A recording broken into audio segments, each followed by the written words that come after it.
Good evening, everyone. Allow me to introduce myself, ladies and gentlemen. I'm Big C, and here's my cancer story. So, it all started in January of 2024. I had gone to a wedding reception and a company party at my job, and I'd had a bit to drink that night, and the next day I began feeling this chest pain, and it was like in the middle of my chest. So let's backtrack now. I'd had chest pain happen in the middle of my chest periodically, every so often over the course of, let's say, 6 months prior to this. I would have a sharp pain in my chest, and then it would go away. And, it would just come, every so often. And I thought that maybe I was just out of shape. Little did I know that I had a massive tumor in my chest. Okay. I'm going to have to show you guys an image of that at some point sooner or later. But so, massive tumor in my chest, wedged between my heart and lungs.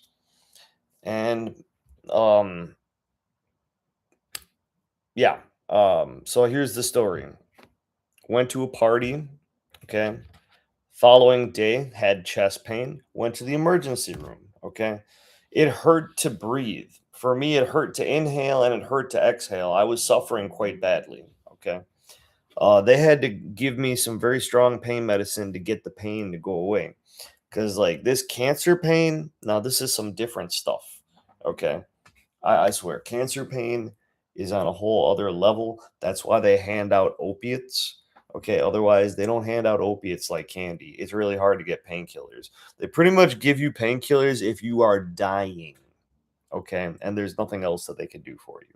So for cancer patients, yeah, they hand out opiates because for the most part, there's only so much that they could do for you before it's just kind of like we just want to have your quality of life better. We can't exactly cure you, but we could make you feel better. So that's where the opiates come in, and I've been taking opiates now since October. But anyways, let's go back to the original story. So cancer first discovered in my chest February February 9th of 2024. They removed the mass from my chest. They also remove what appeared to be some infected lymph nodes. So lymph nodes had gotten already infected.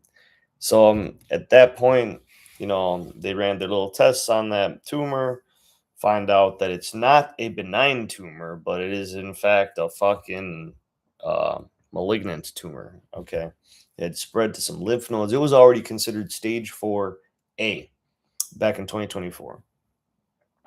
So the surgeon removes the chest tumor along with those apparent infected lymph nodes. And I remember him saying, I think I got everything out of there. Like, but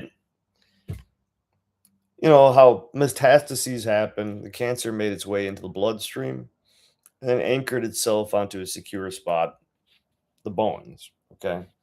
So I was good for about a year after that surgery. Yeah. Like I said, a year and a half had passed. So I was under strict observation. They were going to do another PET scan anyway. Okay. But once I went to the emergency room in October of 2025, um, and they found those lesions in my spine, that's when stuff got serious. So they did a PET scan. Okay.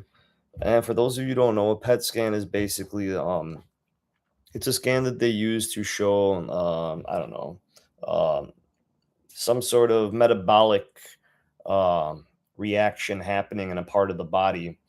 Um, if cancer is in some part of your body, It's going to really show up on this image because there are radioactive tracers being used. So a PET scan, basically you get injected with radioactive dye, and it's able to I don't know how it works, guys. I really don't. I just know that science is able to at least show where the cancer is hiding. So I'm grateful for that technology because in years past we couldn't have even found what the problem was.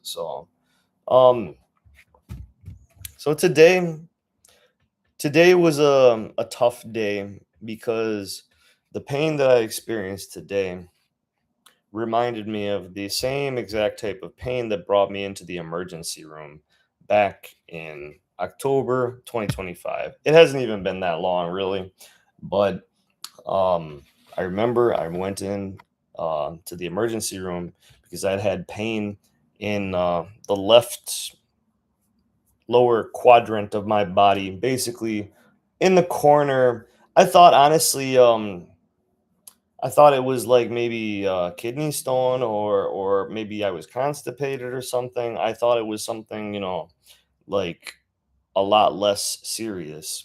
But the pain was strong and it was mysterious too, because the doctors couldn't really pinpoint it. I didn't have a kidney stone. There wasn't any blockage in my colon. Yeah, that's when they did an MRI. They were able to find the lesions in my spine. So after that, they're like, "Yeah, you got bone metastases. Because you got cancer, we can only assume, that that's what this is." And their assumption was correct. Um, so here I am, though, with a life expectancy that does not go into the decades anymore, but we're talking like 5 years. Okay. Now, I really do think that I can live well beyond just the 5 year marker, but it's already been a couple years now.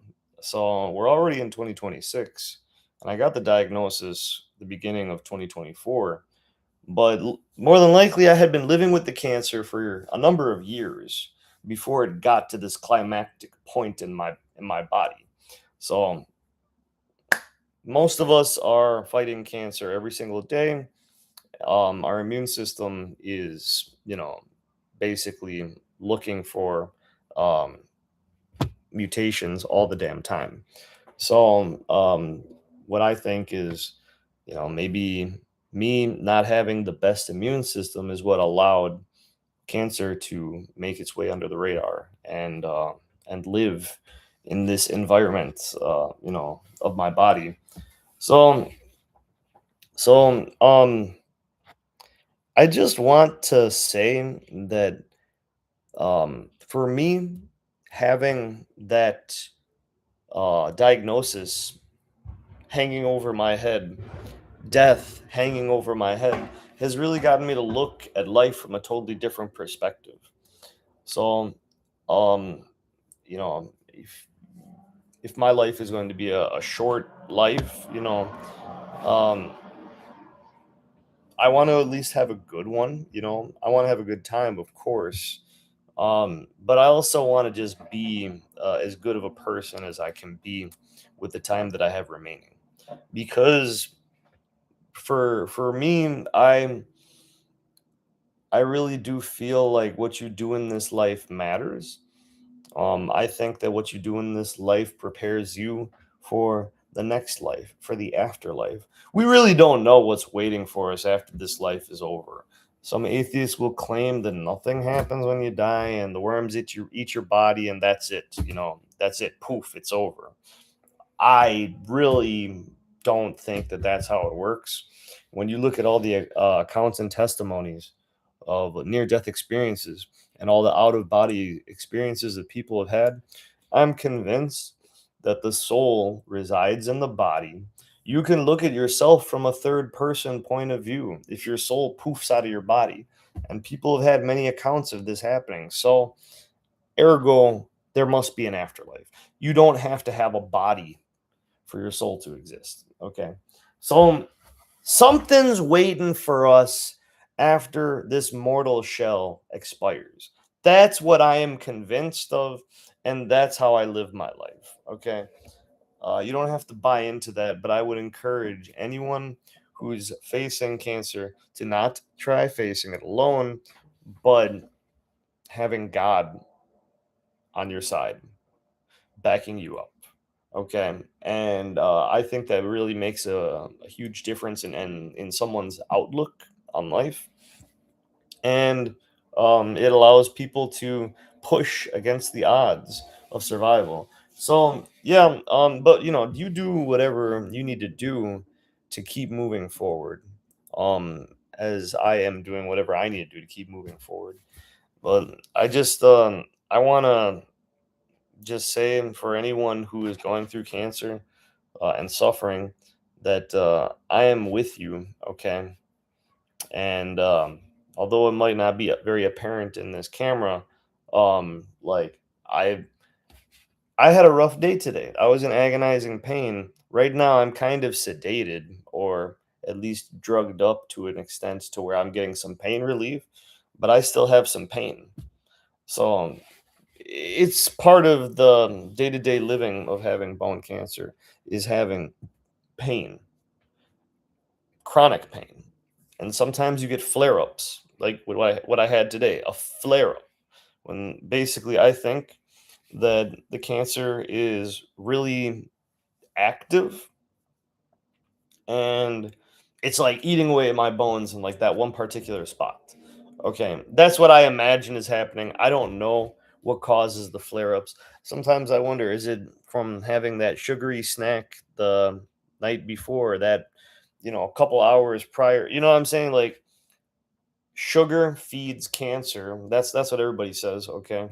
And that's why I've avoided a lot of added sugars. But there was a little ice cream involved in last night's affairs, so maybe that triggered this flare up. I really don't know, but sometimes I'll have something sweet and I got nothing happening to me. So it seems like there's a threshold for sugar in my body, and then anything that goes beyond the threshold of what sugar can be consumed, so the rest goes to the cancer and it feeds the cancer. That's what I imagine. I don't think that that's, maybe I don't know if that's what's actually happening, but whatever. So anyways, here I am with you in solidarity, suffering not alone, but together with you guys who are also suffering out there. So, this is all in good fun and practice. I do want to make more videos to come, and I want to be better at conveying my story.